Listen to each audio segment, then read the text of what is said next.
Bonjour tout le monde, j'espère que vous allez bien. Aujourd'hui, je vous propose une recette assez particulière. Il s'agit des fameux macarons. Tout ce que je demande, c'est comprendre le comment et le pourquoi. La quantité des ingrédients est cruciale. Donc la recette d'aujourd'hui va se dérouler en 4 étapes. La première étape est la préparation de la meringue. La deuxième étape, le fameux macaronnage. La troisième étape, le croûtage. Et la dernière, la cuisson. Je vous laisse avec les ingrédients et je vous dis à tout de suite.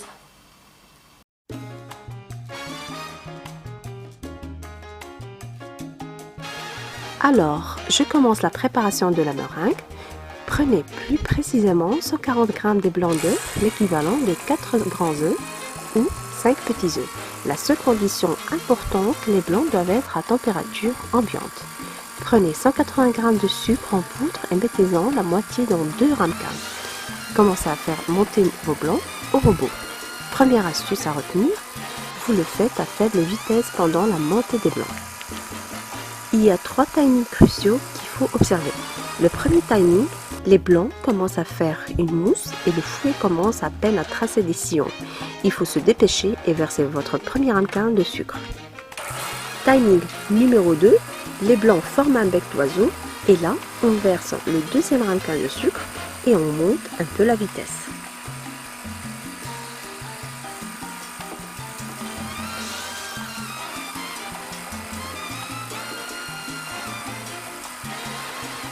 Timing numéro 3, les blancs sont prêts lorsque le sucre est complètement dissous.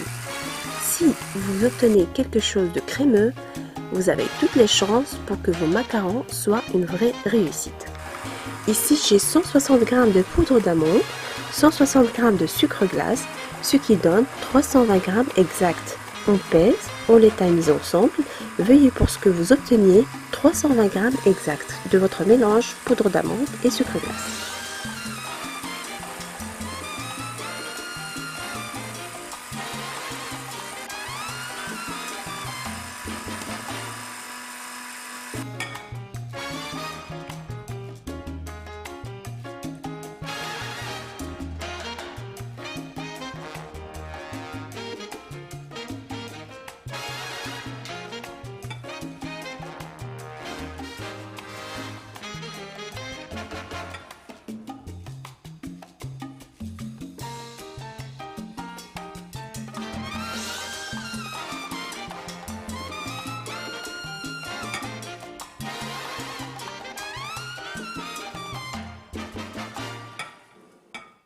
La fameuse étape de macaronnage.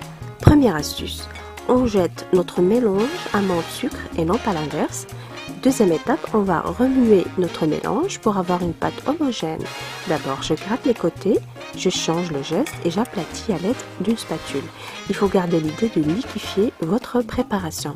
Et vous arrêtez quand vous remarquez que votre appareil est visqueux mais ne coule pas. L'essentiel est d'avoir un disque canton-poche.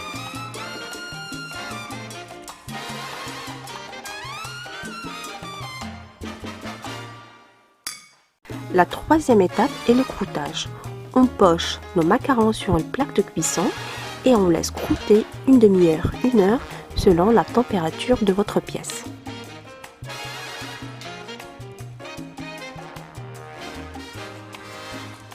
Quand vous posez votre doigt sec sur vos macarons et que vous constatez qu'ils ne collent plus, c'est le seul indicateur qui montre que vos macarons ont bien croûté. Et pour finir, enfournez vos macarons plaque par plaque à chaleur tournante à 160 degrés pendant 11 à 12 minutes.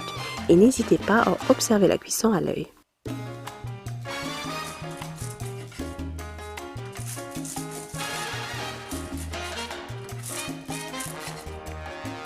Fourrez vos macarons de ganache chocolat noir, blanc, selon le goût de chacun. Ici, je les ai fourrés de ganache à la fraise. J'espère que ma recette d'aujourd'hui vous a plu. Je n'ai qu'à vous souhaiter bon appétit et à très bientôt, j'espère.